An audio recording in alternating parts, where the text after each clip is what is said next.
this video, we are going to break down one of the most common and honestly one of the most expensive logical mistakes that people make. Not just in finance but almost everywhere. It is a mental trap that is super easy to fall into, and once you see it, you will start spotting it everywhere. So let me start by asking a question that sounds kind of silly.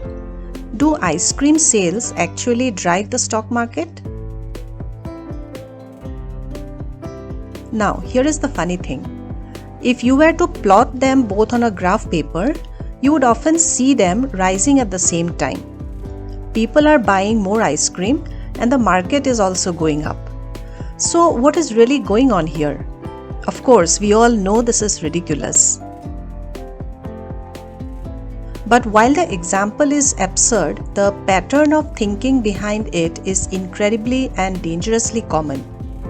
Analysts, investors, and common people make this exact same logical leap every single day, and it leads to some really bad decisions. To avoid that trap, we need to get crystal clear on two very important concepts. So let us nail down the critical difference between correlation and causation. Okay, so on one hand, you have got correlation. All this means is that two things happen to move together or in opposite directions. That is it. It is a relationship, but it does not tell you why. Now, on the other hand, we have causation. This is the big one. This means a change in one thing directly causes a change in the other. And here is the secret. The financial world is absolutely swimming in correlations. But true provable causal links are incredibly rare. So why do we get confused often? Well, the first big reason is something I call the hidden variable trap. It is this classic mental error that can make two totally separate things look like they are directly connected. The official name for this is the third variable problem. Basically, it is when we see two things, let us call them A and B, moving in sync, and we automatically assume A causes B. But what is really happening is that there is a third invisible factor, C, that is pulling the strings on both of them from behind the scenes. Let us look at a real-world example from finance.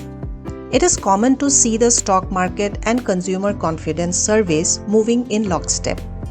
You know, when the market is up, people feel good about the economy. And when people feel good, it seems like the market goes up. It really feels like a direct link, right? Like one has to be causing the other. But this is a perfect illustration of that third variable problem. The hidden driver here, the unseen factor C, is usually just strong economic growth. Think about it.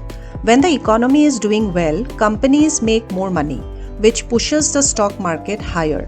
At the exact same time, a strong economy means more jobs and better pay, which naturally makes consumers feel more confident.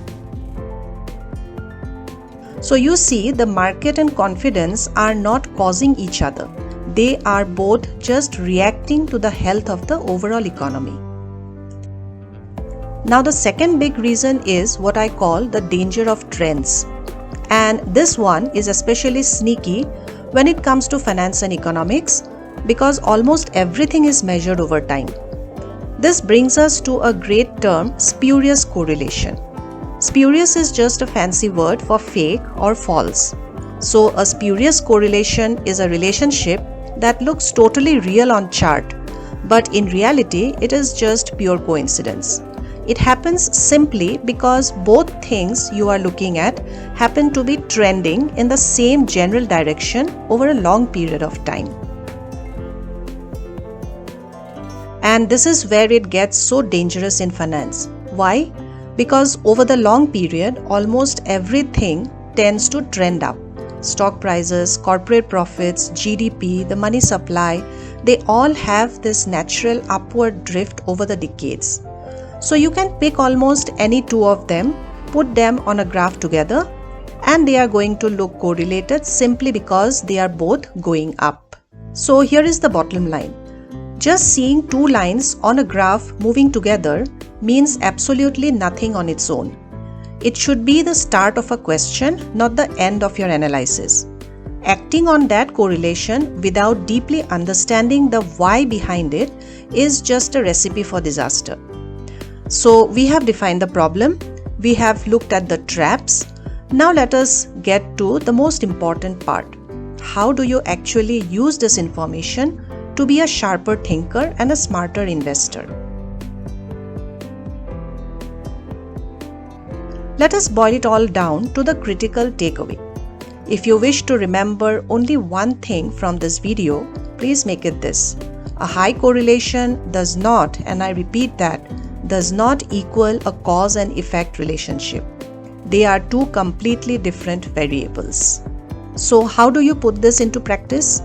Here is a new mental toolkit. The next time you see a headline or a chart that claims X is linked to Y, just stop. Do not just accept it. Immediately ask two questions. First, is there a hidden driver? Could there be some bigger force, that invisible factor C, that is moving both of these things at the same time? And second, challenge the trend. Are these just two things that have been slowly drifting upwards for years anyway? Making this your default reaction is absolutely critical because treating correlation like it is causation is one of the fastest and surest ways to make a bad financial decision.